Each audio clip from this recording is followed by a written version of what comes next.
Merci de me rejoindre pour ce troisième et dernier épisode. Continue à me poser des questions en commentaire si jamais tu en as. Je prendrai le temps de répondre à un maximum de questions jusqu'à Noël. Donc on a fait une première vidéo sur le théisme, la démonstration de l'existence d'un Dieu créateur de notre univers dans lequel on vit aujourd'hui. Ensuite on a fait une deuxième vidéo sur le christianisme, la légitimité de l'existence de Jésus, la légitimité de son discours, la légitimité de sa proclamation comme Dieu et sa démonstration comme Dieu par ses miracles. Finalement, on en arrive donc à la conclusion, le catholicisme. Pourquoi est-ce que le catholicisme est, entre guillemets, la bonne religion? Est-ce que Jésus, finalement, a fondé le catholicisme? Ou est-ce qu'un protestant ou un orthodoxe pourrait se dire que Jésus, non, il a fondé l'orthodoxie? Alors c'est une bonne question, donc il faut essayer d'aborder cette question du point de vue historique. Donc on peut dire que Jésus déjà a fondé une église sur ses apôtres. Il choisit le collège des apôtres, le collège des 12, Ouais. et c'est sur eux qu'il fonde l'église, et en particulier sur la personne de Pierre, dans Matthieu 16, 18. Et il lui dit « Tu es Pierre, et sur cette pierre je bâtirai mon église, et les portes de l'enfer ne prévaudront pas contre elle. » Donc il y a cette idée chez Jésus que l'église est fondée sur la personne de Pierre, qui est le chef des apôtres, et que les portes de l'enfer ne prévaudront pas contre son église, donc l'église va subsister jusqu'à la fin des temps. Jésus c'est ça, dans Matthieu 28, 20, « Je suis avec vous jusqu'à la fin du monde ». Donc chez Jésus, il y a cette idée qu'il veut que son église soit une, Jean 17, 21, que tout soit un, que cette église doit être fondée sur ses apôtres, donc que l'église soit apostolique, et qu'elle est un chef visible qui est la personne de Pierre, et qu'elle doit durer jusqu'à la fin du monde. Mais pour que l'église dure jusqu'à la fin du monde, il faut nécessairement qu'il y en ait qu'il y ait un renouvellement, que certains viennent prendre la succession des apôtres, parce que les apôtres ne sont pas immortels. Et donc, au plan historique, on peut montrer que les apôtres ont eu des successeurs. Et ça, on le voit dès le Nouveau Testament, dans les épîtres à Timothée, où il est clair que l'ordination épiscopale, donc les évêques, sont déjà présents. Le rite d'imposition des mains, qui est l'ordination sacerdotale et épiscopale, est présente. Et donc, dans le Nouveau Testament, il y a déjà cette idée de clergé, les épiscopos, les évêques, et les prêtres. Et donc, dès les premiers siècles, vous avez les apôtres et leurs successeurs, qui sont les évêques, qui ont été établis par les églises, et vous avez la liste des successeurs des apôtres. Donc, par exemple, si vous lisez Saint Irénée de Lyon, qui écrit en l'an 180 dans son livre Compte des hérésies, et ben, il fait la liste de tous les successeurs de Pierre et Paul jusqu'au moment où il écrit, c'est-à-dire en l'an 180. Et donc, les papes, en fait, les premiers papes, finalement. Il fait la liste des papes, donc il y a pape, il y a Pierre, l'un, Clède, Anaclée, Clément aussi, et il fait toute cette liste jusqu'à l'an 180 au moment où il écrit. Et donc on a historiquement une trace de la succession apostolique et de la succession pétrinienne. Donc dans le Nouveau Testament, Jésus a fondé son église sur Pierre et sur ses apôtres. Et cette église, est-ce que c'est l'église catholique? Eh bien, le mot catholicos veut dire universel. Et il apparaît pour la première fois, non pas au concile de Nicée, comme le disent certains, mais en l'an 107, dans une épître de moins de 100 ans avant la mort de Jésus. Ben oui, juste quelques années après la mort de Saint Jean. Jean est mort plutôt vers l'an 100, en étant vieux, et Saint Ignace d'Antioche écrit en l'an 107, et il nous dit dans cette lettre: « Suivez tous l'évêque, là où il y a l'évêque, il y a Jésus-Christ, et là où il y a Jésus-Christ, il y a l'Église catholique. » C'est la première fois où le mot catholique est utilisé dans la littérature chrétienne, en l'an 107. Et donc, Saint Ignace ne prend pas le temps d'expliquer ce mot, parce qu'il considère que son auditoire devait déjà le comprendre. C'est-à-dire que le concept même du catholicisme remonte au 1er siècle. Et donc, ça veut juste dire ça, le catholicisme, c'est l'église universelle, répandue à travers le monde, avec cette faculté d'enseigner. Jésus a donné le pouvoir aux apôtres d'enseigner. Il a donné le pouvoir à l'église d'enseigner. Dans Jean 16, 12, Jésus dit à ses apôtres: j'ai encore beaucoup de choses à vous dire, donc beaucoup d'enseignements à vous transmettre, vous ne pouvez pas les entendre maintenant, mais je vous enverrai l'Esprit Saint, l'Esprit de vérité qui vous guidera et vous enseignera toute vérité. Et donc ça veut dire qu'il y a cette idée que dans l'Église, la vérité sera perpétuellement enseignée. Et c'est pour ça d'ailleurs que l'épître à Timothée, 1 Timothée 3,15, dit que l'Église est la colonne et le fondement de la vérité. Et donc voilà, cette Église fondée par Jésus est censée persévérer jusqu'à la fin des temps en enseignant dans la vérité. Il y a finalement aussi cette notion d'obligation, tu l'as dit, de l'enseignement. Il y en a beaucoup qui disent par exemple que l'Église n'est pas nécessaire, que en fait seule la Bible suffit, un peu comme le Coran pour l'islam. La Bible en elle-même suffit, mais finalement si on rejette tout enseignement et on se dit que seulement la Bible suffit, or dans la Bible il y a par exemple les épîtres de Paul qui sont purement de l'enseignement aux différentes églises. Donc finalement dire qu'on n'a pas besoin d'enseignement mais que de la Bible, or dans la Bible c'est précisément des lettres d'enseignement, ça contredit un petit peu, non? En fait, ce que disent les protestants quand ils défendent la doctrine du sola scriptura, donc seule l'écriture compte, ce qu'ils veulent dire par là, c'est qu'il n'y a pas d'autorité infaillible en dehors des Écritures. Que l'écriture doit être notre source principale et la seule source d'autorité infaillible. Et ce qu'on peut répondre à ça, c'est que l'Écriture elle-même n'enseigne jamais la doctrine du sola scriptura. Donc c'est quand même bizarre qu'une doctrine aussi fondamentale ne soit pas enseignée dans l'Écriture. Alors certes, la Bible dit que l'Écriture est quelque chose d'important, et puis la Timothée dit qu'elle est importante pour enseigner, pour instruire et pour réprimander les fausses doctrines, ça c'est vrai. Mais il est nécessaire et important d'avoir une autorité infaillible en dehors de l'Écriture pour bien interpréter l'Écriture. Parce que le problème majeur du protestantisme, c'est qu'ils sont eux-mêmes en désaccord entre eux sur l'interprétation de leur propre Écriture. Si vous prenez des pentecôtistes, des baptistes, des luthériens, des anglicans, des méthodistes, ils auront tous des interprétations divergentes sur des doctrines fondamentales chrétiennes. Donc par exemple, est-ce qu'il faut baptiser les enfants? Est-ce qu'on peut perdre son salut? Est-ce qu'il y a une prédestination à l'enfer? Est-ce que Jésus est présent dans l'Eucharistie? Tout ça, ce sont des doctrines fondamentales où les protestants divergent entre eux parce qu'ils ont des interprétations différentes dans l'Écriture. Donc en fait, si Jésus a fondé une église, c'est précisément pour pouvoir trancher les mauvaises interprétations de l'Écriture. Et donc c'est pour ça que c'est nécessaire qu'il y ait une autorité externe qui vienne trancher, qui dise oui, ça c'est vrai, ça c'est faux, ça c'est la bonne interprétation, ça c'est la mauvaise. Et c'est ça qu'on appelle le magistère. Le magistère, c'est ce que Jésus a fondé pour trancher en tout temps et potentiellement infailliblement la vérité d'une doctrine pour savoir si elle est conforme à l'Écriture. Si on n'a pas, ça c'est le chaos total. Et c'est chacun avec son libre examen. Exactement. Moi je pense pouvoir interpréter l'Écriture avec mon cerveau. Toi tu es en désaccord avec moi, tu as une autre interprétation, bah, qu'est-ce qui va trancher? S'il n'y a pas de magistère, personne. Finalement il y a un côté paradoxal de donner un nom à son église alors qu'on dit qu'il n'y a pas d'autorité. Donc en fait finalement il y aurait autant de croyants que de croyances finalement, puisque chacun peut l'interpréter comme il veut. Donc de dire qu'il y a finalement des luthériens, des calvinistes, etc. qui défendent cela et pourtant qui sont divisés, se dire bah moi je suis calviniste et pas luthérien, bah alors qu'en réalité tu as le pouvoir toi-même de créer ta propre religion, enfin guillemets, tu as ton propre interprétation. C'est sûr. D'accord. Donc et toi tu dis que voilà Jésus a contredit cela en créant les apôtres. Sur les apôtres, donc il fonde l'autorité sur ces apôtres, il leur donne le pouvoir d'enseigner, il leur donne le pouvoir de lier et délier. Matthieu 18 et Matthieu 16-18, vous avez le pouvoir de lier et délier. Donc ça c'est dans le contexte du judaïsme, c'est le fait d'avoir l'autorité pour trancher. Et Jésus parle de l'Église comme source ultime d'autorité dans Matthieu 18 quand il dit si ton frère vient à pécher, reprends-le, s'il t'écoute, le gagne ton frère, s'il ne t'écoute pas, prends quelqu'un avec toi, viens le reprendre, et s'il ne t'écoute pas, emmène-le devant l'Église, et s'il n'écoute pas l'Église, donc l'Église de l'autorité suprême la plus haute, considère-le comme un païen et un publicain. Donc Jésus fait vraiment appel à cette autorité de l'Église. Et encore une fois, Saint Paul aussi dans ses épîtres, l'Église est la colonne et le fondement de la vérité, Timothée 3,15, ça on l'a dit. Et surtout, Saint Paul fait appel au concept de tradition, la tradition apostolique, en grec paradosis. Et donc, par exemple, dans 2 Thessaloniciens 2,15, Paul dit « Ainsi donc, chers frères, gardez fermement les traditions que nous vous avons transmises par oral ou par lettre. » Et le mot tradition est présent dans l'Écriture et considéré chez Saint Paul comme quelque chose de très important, la tradition apostolique.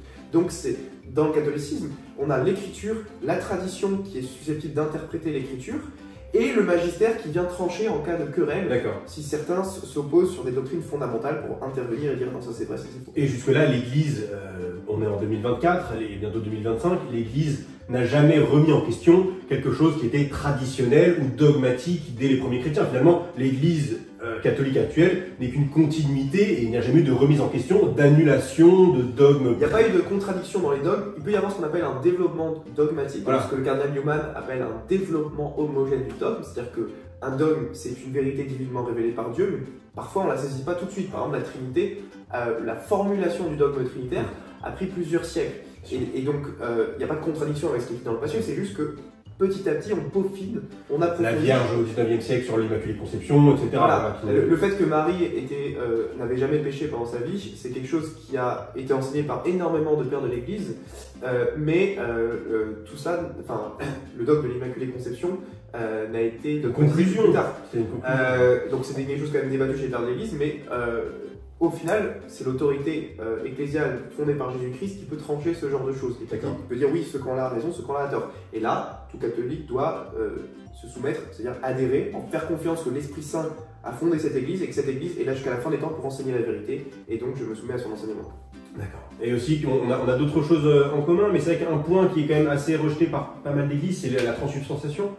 Qu'est-ce que tu peux nous dire pour justifier que la transsubstantiation, tu vas pouvoir nous expliquer déjà ce que c'est et comment tu le justifies? Alors la transsubstantiation, c'est un mot un peu technique pour dire que Jésus est substantiellement présent dans l'Eucharistie. Donc l'hostie, ce qu'on voyait à la messe. Quand le prêtre élève l'hostie et qu'il dit ceci est mon corps livré pour vous, en fait il reproduit ce que Jésus a fait lors de la Sainte Seine. Et Jésus lui-même a enseigné qu'il était présent réellement dans le pain consacré, dans le discours du pain de vie. Donc je vous invite chacun à lire Jean 8, 48 à 58, où Jésus dit « Je suis le pain vivant descendu du ciel, celui qui mange ma chair et boit mon sang a la vie éternelle, et je le ressusciterai, etc. » Et il dit « Ma chair est vraiment nourriture et mon sang est une vraie boisson. » Donc il insiste vraiment, et certains l'ont même quitté parce qu'ils ont trouvé que cet enseignement est trop dur. Cet enseignement est dur, qui peut l'entendre, qui peut le suivre. Et donc Jésus a enseigné qu'il était présent dans le pain consacré, et donc pendant la messe, le prêtre réactualise cette présence réelle du Christ dans l'Eucharistie. Et aujourd'hui, c'est nié malheureusement par pas mal d'églises protestantes. Alors, les luthériens adhèrent au fait que Jésus est présent réellement dans l'hostie, substantiellement présent, même si eux, ils vont plus parler de consubstantiation et non pas de transsubstantiation, c'est des détails un peu techniques, on va pas rentrer là-dedans, mais l'idée est que Jésus et tous les apôtres, en fait, Saint Paul enseigne aussi la présence réelle. 1 Corinthiens 11, 27, il dit très clairement « Celui qui mange indignement le corps et le sang du Seigneur a commis un crime contre lui. » Et sous-entendu, c'est un blasphème de manger indignement le corps et le sang du Seigneur. Et Saint Paul, on est dans l'an 50-60. Saint Paul, il écrit son épître aux Corinthiens dans les années 50, effectivement. Très très tôt. Et donc, l'ensemble des chrétiens, si vous prenez l'ensemble des pères apostoliques, donc les successeurs des apôtres, qui viennent juste après, le 2e siècle par exemple, Saint Ignace d'Antioche, Saint Justin Martyr, Tertullien, Origène, c'est très clair qu'ils croient tous que Jésus est réellement présent dans le pain consacré. Il y a un consensus unanime jusqu'à la réforme protestante, avec peut-être l'exception au XIe siècle de Béranger de Tours, qui a contesté ça, mais qui après s'est rallié à l'Église. Mais globalement, tout le monde est d'accord, tous les pères d'Église sont d'accord, les docteurs, les théologiens. Est-ce que c'est plus crédible de croire l'enseignement de tous les premiers chrétiens, quasiment tous les premiers chrétiens jusqu'au XVIe siècle, ou de croire certains réformateurs protestants comme Calvin et Zwingli qui arrivent après et qui disent que Jésus n'est pas substantiellement présent dans l'hostie. Ça n'a pas de sens au plan historique. Donc si vous voulez vraiment croire ce que croyaient les premiers chrétiens, croyez à la présence réelle. Enfin, pour conclure par rapport au catholicisme, on a quand même tout un aspect qui est très important dans notre religion, c'est l'aspect des miracles. Est-ce qu'il y a des miracles qui confirment, on a parlé de la transsubstantiation, c'est-à-dire que Jésus est vraiment dans l'hostie, est-ce qu'on a des miracles absolument irréfutables, confirmés par la science et des personnes parfaitement neutres, qui confirment cela? Oui, alors on a les excellents miracles eucharistiques, notamment les miracles eucharistiques modernes qui ont été analysés par la science, par des scientifiques très pointilleux. Les miracles d'hostie, en fait. D'hostie, donc en gros c'est pendant la messe, le prêtre lève l'hostie et il dit ceci est mon corps, et parfois il y a ce qu'on appelle une transformation de l'hostie physique, où du sang se met à couler sur l'hostie, et l'hostie se met à se transformer en morceaux de chair.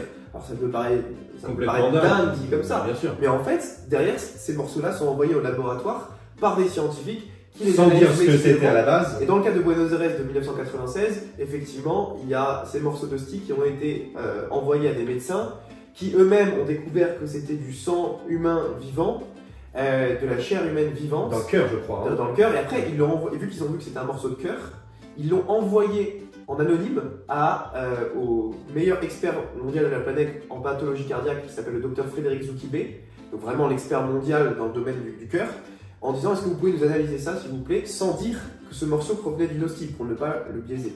Et lui il a analysé ça au microscope, l'expert mondial, et il dit sans aucun doute c'est un morceau de cœur qui provient du myocarde, et cette personne en question, le patient en question avait dû beaucoup souffrir.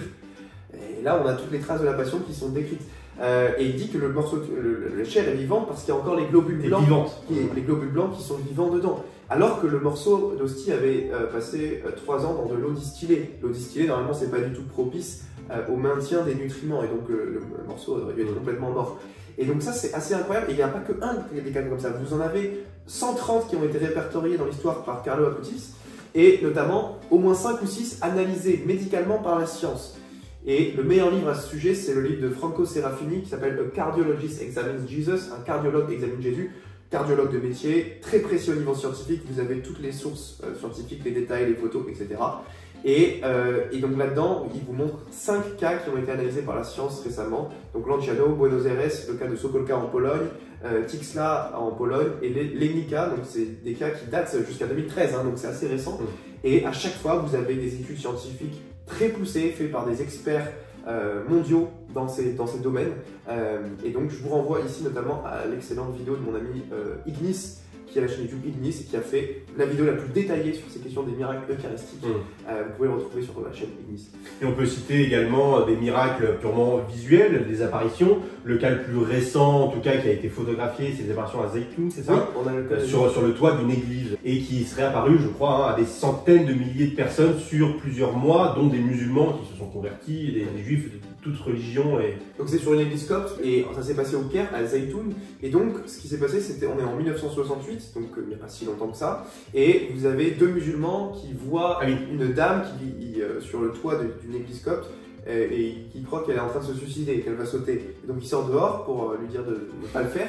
Et en fait, ils voient, ils ont des musulmans, ils disent mais c'est la Vierge Marie. Quand même, ils le reconnaissent. Myriam. Et donc, ils appellent, il y a une grande foule qui se rassemble. Et en fait, c'était en plein milieu de la ville de Zaytoun. Donc il y a énormément de personnes qui peuvent voir. Et il y a eu environ 90 apparitions comme ça qui ont duré sur une période de 3 ans, entre 1968 et 1971.